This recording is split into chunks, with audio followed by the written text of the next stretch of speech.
Boring बहू versus मजेदार बहू। एक गांव में शीतल अपने पिता के साथ रहती थी। उसके पिता बहुत ज्यादा गरीब थे, जिस वजह से उनकी आर्थिक स्थिति बहुत खराब थी। वहीं शीतल बहुत ज्यादा धार्मिक थी, जिस वजह से वो बहुत ज्यादा पूजा पाठ करती थी। उसे देखकर उसके पिता बहुत खुश हुआ करते थे।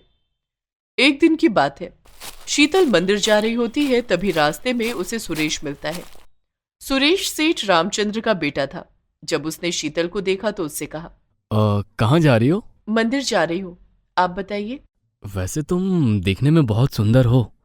क्या तुम मुझसे शादी करोगी? शादी की बात सुनकर शीतल काफी ज्यादा हैरान हुई कि एकदम से कोई शादी की बात कैसे कर सकता है। इस पर सुरेश ने कहा, देखो, मुझे पता है तुम्हें काफ़ी हैरानी हुई है कि मैंने तुम्हें एकदम से शादी का प्रस्ताव दे दिया, पर मेरी यही आदत है। मुझे जो चीज़ पसंद आ जाती है तो मैं उससे डायरेक्ट ही कह देता हूँ। वैसे आप करते क्या हैं? मैं शहर में काम करता हूँ। कल ही गांव में लौट कर आया और मैं चाहता हूँ कि अब की बार शहर जाऊँ तो शादी करके ही जाऊँ। पर मैं तो बहुत गरीब हूँ, आपके घर वाले मुझसे शादी करने के लिए राजी नहीं होंगे।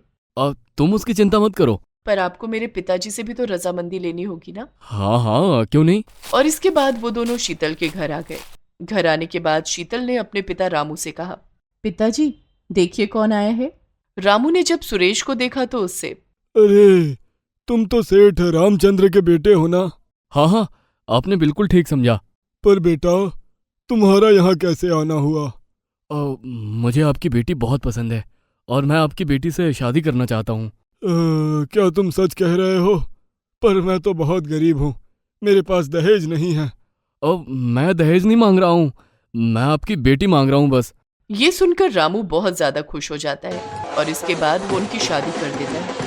शादी के बाद सुरेश शीतल को अपने घर लेकर आता है। जब सुरेश की माँ लक्ष्मी ये चीज देखती है तो बहुत ज्यादा गुस्सा करती है। अरे नालायक, बिना बताए शादी क्यों कर ली? कम से कम बता ही दिया होता, हम क्या शादी करने से मना कर देते? देवर जी, माँ जी एकदम ठीक कह रही हैं। मैंने तो एक से एक अच्छी लड़की देखी थी, आपको यही मिली, गांव की गंवार। भाभी, ऐसे मत कहिए, ये आपकी देवरानी है। अच्छा, तो अब तू अपनी भाभी से मुंह चलाएगा? माँ, अगर आपको इसका स्वागत करना है तो करिए, वरना कोई बात नहीं है, हम बिना स्वागत के भी रह लेंगे। वैसे भी ये मेरा भी घर है। और ये कहकर सुरेश शीतल को अंदर ले आता है, जिसे देखकर लक्ष्मी को काफी गुस्सा आता है। वहीं दूसरी तरफ मीना बहुत ज्यादा खुश होती है, क्योंकि वो बहुत ज्यादा मॉडर्न जमाने की थी, जिस वजह से उसे घर का काम करना बिल्कुल भी पसंद नहीं था। चलो आ गई नौकरानी, अब पूरे दिन यही काम किया करेगी और मैं अपनी जिंदगी आराम से गुजारूंगी। ये कहकर वो बहुत खुश हुई। अब तो रोजाना मीना सुबह उठकर डीजे बजा दिया करती थी और खूब एंजॉय किया करती थी। वहीं दूसरी तरफ शीतल पूजा पाठ पर ध्यान देती थी, जिसे देखकर मीना ने एक दिन शीतल से कहा, अरे शीतल, ये क्या पूजा पाठ करती रहती हो? हमारे साथ एंजॉयमेंट भी कर लिया करो। नहीं दीदी, मुझे ये सब अच्छा नहीं लगता है, मैं तो सादा जीवन जीती हूँ। हाँ हाँ, मुझे पता है तुम गांव की हो, इसी वजह से। मैं शहर से आई हूं, मुझे ये सब अच्छा नहीं लगता है। पर दीदी, पूजा करने से तो भगवान हम पर प्रसन्न होते हैं। तुम ही करो जाकर पूजा। ये सुनकर शीतल वहां से चली गई। धीरे धीरे समय गुजर रहा था, सब कुछ अच्छा चल रहा था। शीतल घर में काम किया करती थी और मीना बाजार जाकर शॉपिंग। वहीं लक्ष्मी भी मीना से कुछ नहीं कहती थी। एक दिन की बात है, लक्ष्मी बाजार गई। वहां पर उनके पड़ोस में रहने वाली विमला और शीला मिली और विमला ने लक्ष्मी से कहा, अरे लक्ष्मी जी, आपकी नई बहू रानी तो बड़ी ही धार्मिक है, बड़ी सादा सिंपल रहती है। ऐसी बहू तो बड़े नसीबों से मिलती है। हाँ, तुमने बिल्कुल ठीक कहा। वही इनकी बड़ी बहू बहुत ही मॉडल है, उसे तो बात करने की तमीज ही नहीं है। हम लोगों से कैसे बात करती है?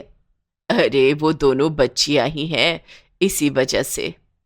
अरे नहीं नहीं, अपनी छोटी बहू को ही देख लीजिए, बहुत ही संस्कारी है। भले ही सादा सिंपल रहती है, पर उसमें किसी चीज की कमी नहीं है। ये सुनकर लक्ष्मी को काफी हैरानी हुई और वो घर आ गई। घर आने पर मीना ने उससे कहा, क्या लाई हो मेरे लिए सासू माँ? चलिए, मैंने आपके लिए पिज्जा मंगवाया है, वो खा लेते हैं। क्या? पिज्जा क्यों ऑर्डर किया? घर पर ही खाना खा लेती। अरे माँ जी, क्या आप भी पुराने जमाने की बातें कर रही हो? एक ही बहन जी कम है क्या? चले डांस करते हैं। शर्म नहीं आती इस तरह कहते हुए? अरे शर्म किस बात की, आप मेरी सासू माँ हैं, तो आपके साथ तो डांस करना बनता है। तभी वहां पर सेठ रामचंद्र आ जाते हैं। उन्हें देखकर मीना ने कहा, अरे ससुर जी, चलिए डांस करते हैं। क्या पागल हो गई है? मैं सेठ रामचंद्र हूँ। अपने ससुर से ऐसे बात करते हैं? अरे ससुर जी, कैसी बातें कर रहे हैं? क्या हो गया आप लोग को? हमें तो कुछ नहीं हुआ है। तू बता, तुझे क्या हो गया है? जब से नई बहू आई है तब से तू पागल हो गई है। ये सुनकर मीना को काफी हैरानी हुई। उसे तो समझ में ही नहीं आ रहा था कि आखिर उसने ऐसा क्या कह दिया था कि उसके सास ससुर गुस्सा हो रहे थे और वो दोनों वहां से चले जाते हैं। उन दोनों के जाने के बाद मीना फिर से मस्ती करने लगती है। उसे इस तरह मस्ती करते देखकर शीतल को काफी हैरानी होती है। धीरे धीरे दिन गुजर रहे थे। एक दिन की बात है, सेठ रामचंद्र अपनी कार से कहीं जा रहे होते हैं। तभी अचानक रास्ते में उनका एक्सीडेंट हो जाता है, जिस वजह से उनके एक पैर में चोट आती है और वो घर पर चारपाई पकड़कर लेट जाते हैं। हे भगवान, ये क्या हो गया मेरे पति को? किसकी नजर लग गई? अरे माँ जी, क्यों रो रही हैं? बस छोटी सी तो चोट आई है। हे भगवान, इस मंद बुद्धि को कौन बताए, पता नहीं इसे क्या हो गया। माँ जी, आप चिंता मत कीजिए, भगवान सब कुछ सही कर देंगे। क्या सही करेंगे? तुम ऐसे ही बोरियत बकती रहो। ऐसी बात नहीं है, देखना पिताजी बहुत जल्दी ठीक हो जाएंगे। मैं रोजाना घर में पूजा और आरती किया करूंगी। और इसके बाद शीतल उसी दिन से घर में भजन कीर्तन करना शुरू कर देती है। उसे ऐसा करता देखकर मीना काफी ज्यादा बोर होती है और अपनी सास से कहती है, देखिए ना माँ जी, ये क्या कर रही है, इसे समझाइए ना। अरे थोड़ी तो शर्म कर ले, ये पूजा पाठ कर रही है जिससे तेरे ससुर जल्दी ठीक हो जाए। तुझे तो कुछ करना नहीं है। हाँ हाँ करूंगी, क्यों नहीं करूंगी। अभी देखो, डीजे बजाती हूँ जिससे पिताजी एकदम नाचने लगेंगे। ये सुनकर लक्ष्मी अपना सिर पकड़ लेती है। वहीं दूसरी तरफ शीतल मन लगाकर पूजा पाठ करती थी। और एक दिन की बात है, वो सेठ रामचंद्र को प्रसाद देने गई। पिताजी, ये लीजिए प्रसाद, आप इससे जल्दी सही हो जाएंगे। अरे मुझे इसकी जरूरत नहीं है। जिस घर में तेरी जैसी बहू हो वो तो बहुत जल्द सही हो ही जाएगा। तूने मेरी इतनी सेवा की है कि मैं तो बिना दवाई के ही ठीक हो रहा हूँ। ये सुनकर शीतल बहुत ज्यादा खुश हो जाती है और कुछ ही दिन बाद सेठ रामचंद्र ठीक हो जाते हैं। और एक दिन की बात है, मीना बहुत तेज नाच रही होती है। तभी अचानक उसका पैर फिसल जाता है और वो गिर जाती है, जिससे उसकी कमर में बहुत चोट आती है।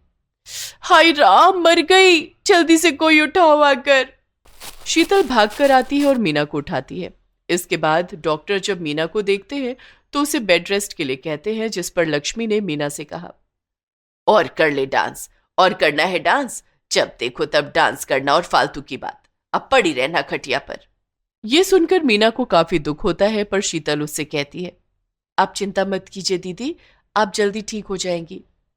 मुझे माफ कर दो शीतल, मैं हमेशा तुझसे चिढ़ती रही, पर आज मुझे पता लगा कि ज्यादा मजेदार भी सही नहीं होती है, हमें सादा ही रहना चाहिए। ये सुनकर शीतल बहुत खुश होती है और फिर वो मीना की बहुत सेवा करती है, जिससे मीना कुछ ही दिनों में पूरी तरह ठीक हो जाती है। ठीक होने के बाद मीना ने शीतल से कहा, अगर आज तुम नहीं होती तो पता नहीं मेरा क्या होता, शायद मैं अभी तक खटिया पर ही पड़ी रहती। अरे दीदी, आप ऐसा क्यों कह रही हैं, आप तो मेरी बड़ी बहन समान है। ये सुनकर मीना बहुत ज्यादा खुश हो जाती है और अब मीना भी शीतल की तरह पूजा पाठ में मन लगाने लगी थी, जिसे देखकर लक्ष्मी और सेठ रामचंद्र बहुत खुश थे।